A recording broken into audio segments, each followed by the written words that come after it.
women can be put themselves last. So it's the family or the holidays or the school fees, but investing in you. And my advice, having worked myself with 4 coaches, that's life-changing. Get a good coach. Get a mentor. If you want to build a business, work with someone that has built ideally what you want to build.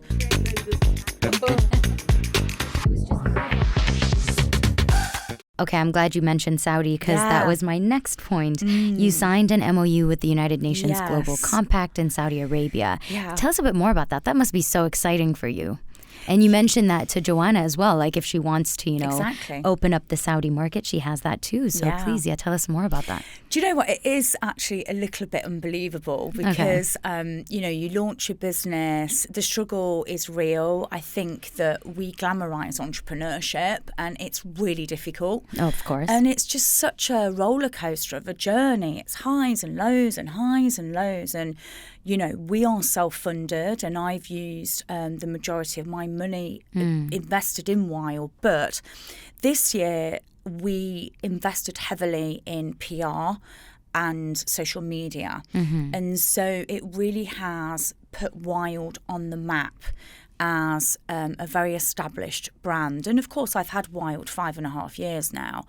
So a lot of Saudi women were contacting me saying, oh, we'd love Wild to be here. When are you coming? And then it was COVID, and obviously that was an awful time for all of us. It's a whole new podcast. Yes, exactly. But, Saudi was very much on my radar. Okay. And then last November, I bit the bullet, and I remember standing in Riyadh immigration, having never been to Saudi, and literally gulped and was like, oh my God, tomorrow I'm launching Wild Riyadh. And the magnitude of what I was about to do just swept over me, and this fear. And I was like, this is a big deal. Yes. Because we're the first and only women's network in the kingdom. Amazing. So it is a huge accomplishment. Yes. So we did the first event. It was quite small, but the PR exploded. And then the next event in February, we took over a gaming centre. Okay. And we had 130 women, and the vibe was it took me weeks to recover from this event on an energetic level. Yeah. Diverse women, Saudi nationals, expats. So then the chairwoman from the UNGC in Saudi was in contact with me and said, look, what you're doing is amazing. It's incredible. And we went through various discussions behind the scenes. And then, we announced an MOU with the UNGC. We also work in some advisory capacity with actually the United Nations Riyadh itself. They're 2 different things. So, literally a month ago, I was in Riyadh at the UN. Awesome. I was thinking, oh my goodness, this is a pinch me moment. Yes, goosebumps, honestly, while you were talking. Yeah. It's just, and you were saying that, a lot of people see it from the outside and they're like, oh yeah, you're an entrepreneur, you must have it, all. But there's so much time and effort and sweat and tears that go into building that brand or that company. So I'd like to talk to you about the struggle because I think that's really important. I think it's easy to see the shop front. Right. My LinkedIn, has a huge loyal following that I've built up over time. And, obviously photos at the UN are amazing, but, it's really difficult. And I by no means have it all figured out. There are days when I'm under the covers in complete tears. And that's something that I'm vocal about because it's easy to look at all of the success. We were going to do a huge project in Saudi, and it was for a substantial amount of money. And I went off and invested in an app for our community, which we didn't really need. And, you know, I'd spent the money and then the deal fell through. And you're like, oh, my God, like what? You know, one day you're riding high thinking you're getting this big project and you've gone on and invested and signed a contract for an app. And the next day you're like a heap on the floor thinking, oh, my God, like what am I going to do? Right. So, you know, entrepreneurship is amazing. It is not for the faint-hearted. Absolutely. I have had many sacrifices for Wild. You know, Wild is my life. I've sacrificed, you know, having children and really the commitment to growing this community. And that's a choice that's been very personal to me. It has nothing to do with anyone else, right? Yeah. But yeah, it's a labour of love. It is amazing. But it is a hard journey, definitely. Of course. We had a guest on the show, I think, a couple of months ago, and she was saying a lot of people look at a business after years of struggles and they think, oh, look, like where did this business come from? No, it's been there. It's just, it's taken years for them to be visible and on the map, as you said. So absolutely, there are so many challenges that happen behind the scenes that people don't see, that people 100%. are unaware of. I think the other thing to you know, point out is when you're self-funded, you know, every month you have to make a salary, right? And now we have big business overheads, you know, so that it can be quite difficult to forecast. Some months you don't know, am I going to get projects? Am I not? So that vulnerability piece is very difficult. Yes. And, you know, I have a finance coach that gives me amazing clarity, and I believe that women should really have financial literacy because that's a pathway to freedom as well, you know. And I was saying even to her, what I've learned hugely this year is patience. You know, success is most definitely a journey. It's not somewhere that you get and you're like, oh, I was at the UN, I'm so successful now. Yes. And, you know, also it takes time to build. You know, we're 5.5 years into Wild. So, yeah, it's lots of different moving parts. But I think you need to cultivate a lot of faith and self-belief. Absolutely. That's the one. Absolutely. You have to have a belief in what you can't see. And I say this, you know, if I do a keynote, that we have a choice at any given time whether we're going to lean into faith or fear, because actually both you can't see. You know, fear is just a story of something that we made up that hasn't happened yet. And faith is also something that we can't see the road ahead. And so as an entrepreneur, you're continually oscillating between fear and faith and creativity. Right. And to be comfortable in that vulnerability is key. Of course. And being like, I've got this. Yeah. Oh, okay.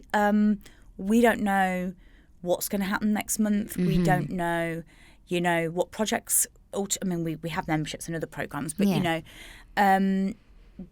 being comfortable in the gap. Knowing is where it's at. And knowing that there's an element of risk. Like there is a risk there, but not letting the fear get to you to the point where you're not making any progress. Like it's halting your progress and it's really getting 100%. to you. Absolutely. Okay, so it's nice that you sort of segued into that. So what's next for Wild then? Now that we're talking about risks and, you know, the having faith in what's to come, what do you have planned next for Wild? So it's funny because I always, even when I wrote the concept for Wild, you know, and Wild was nothing. It was literally, you know, me having an experience with butterflies in Thailand after some spiritual healing. Nice. And knowing I wanted to use the word wild, that was it. Like it was literally nothing. That's beautiful though. So even then I was like, I want to build this women's platform, because the other thing with community is providing a safe space for women to be seen and heard. You know, I want to take Wild to 9 countries. Amazing. So, next on our list is, I know Jeddah isn't a country, but Wild Jeddah. We want to launch Wild Qatar. Nice. Bahrain, Cairo. Okay. All Jordan, all of Oman, all of the neighbouring countries where they need a wild. They need an outlet for women. What we're faced with now is I'm one person. I can't be everywhere at once. Of course. Wild is quite dependent on me. That needs to change a little bit, which we're looking at next year. So definitely to go to new locations. We also want to potentially split off into verticals. So we've been talking to lawyers about launching Wild Women Legal. Nice. So maybe having something very specific. But again, it's about resources and it's about time and it's about deciding what's next and where to go. Okay. So lots and lots and lots. And look, when you've built a brand, ultimately, you can diverse into anything. We could do clothing, we could do accessories. Yes. We are launching something, if you don't mind me going on and on. Please, yeah. I mean, this is your opportunity, please. Yeah. We saw a gap in the space for very, very senior female women to come together in a mastermind capacity. Okay. So we have our membership, we do, leadership training, we do coaching, but there was, kind of this niche for really senior women, like CEOs, execs, board members. And we have a lot of those that are very connected to Wild and what we do. So I was trying to sort of come up with a really good idea. And then I just went away recently and I was like, yeah, I've got it. So we're doing a leadership mastermind, which is going to have modules and we're going to look at really cool stuff. So we're looking at AI and innovation, sustainability, and we actually have the UN Saudi doing a module for us on the SDGs. Okay. So that is a game changer as well. We're going to look at wellness, well-being, the self-leadership component, and providing a space for very senior women to come together. The output of this is, at the end of it, we want to produce a white paper manifesto, which can be almost a policy change for companies. Amazing. So we're really excited about that. It's not just about women leaders coming together. It's about the change that we're going to be able to create in the region. Exactly. And that's the other thing about female communities. They infiltrate society and economy. We know that when there's more women in leadership, there's higher corporate returns, there's greater innovation, increased productivity. Right. So the future is wild. That's amazing. The future is wild. That's perfect. I think we should just end it there because that was a really good punchline.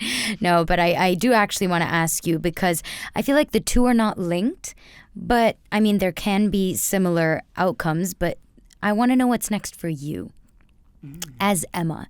I mean, away from Wild, away from work, you, in terms of personal growth, in terms of like your journey in life, like what's next? That's a really have you thought of that? Question.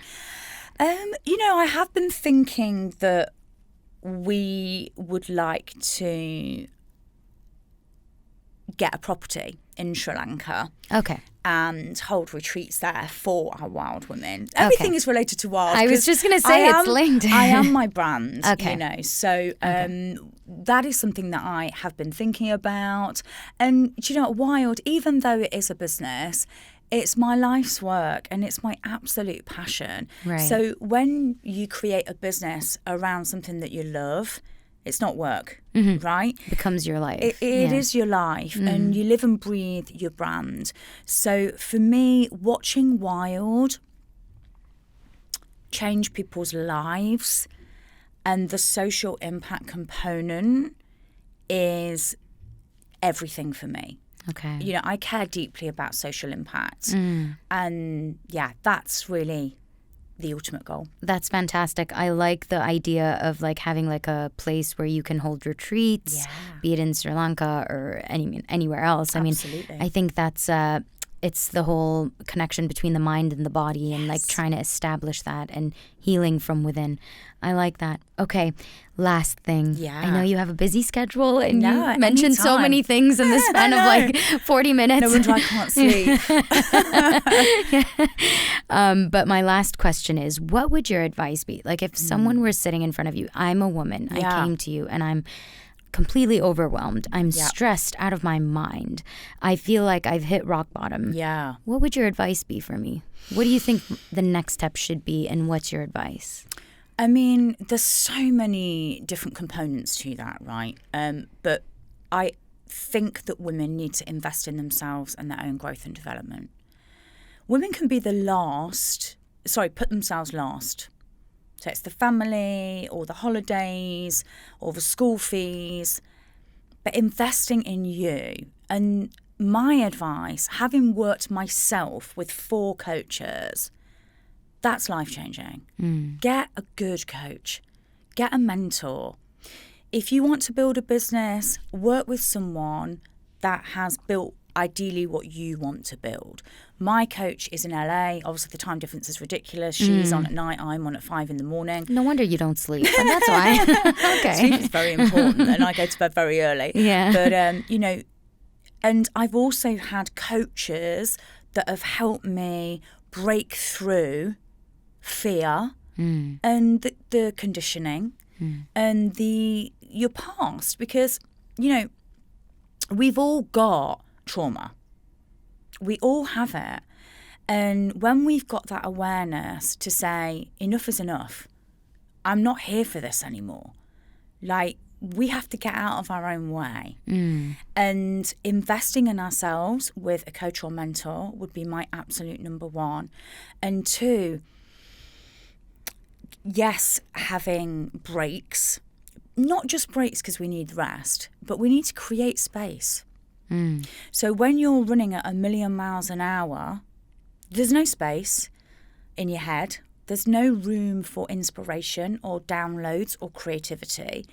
So I just was in Sri Lanka, completely off the grid, and I knew that I needed to be away to have space to conceptualize the leadership mastermind. And I purposefully went away to be able to write the concept for it and to put it together. So creating space and investing in our own growth and development and knowing that, anything is possible. And I love telling my story, Maria, because it just shows you, I've gone from being fired and having a breakdown to launching the fastest growing women's network in the Middle East, having launched in Saudi, that's earned as a contract at the UN. And I did launch Wild with $300. So I want this story to inspire others that anything is possible when we get out of our way and believe in ourselves and work on ourselves. I work on me like a full-time job. I spend 2 hours a day on my own growth and development every single day without fail. They're things I don't compromise on. Absolutely. I just think we don't prioritize ourselves enough. And one thing that really hit me right now that you mentioned is we are not our past. Yes. I think we fixate on our past so much that it just gets in the way of any progress. Or future trip. Exactly. Which causes anxiety. Exactly. And I think that's key. I think that speaks to me directly, that just let go of the past. Whatever has happened, we all have our trauma, as you mentioned. Absolutely. But it doesn't define us. 100%. There's always hope for more, and you are a living example of that. Thank you. I did my best. Emma, it was wonderful having you. Amazing to meet you and to speak to you, lovely. We're always going to have you back. I know it for Awesome. sure. I feel like there's a bond here, and we've already established that. So absolutely. Anything I can do to support. Yes. If there's any future initiatives that you want to come and talk to us about, we'd love to have you back. 100%. And thank you for joining us. Yeah, thank you. Thank you so much. Thanks.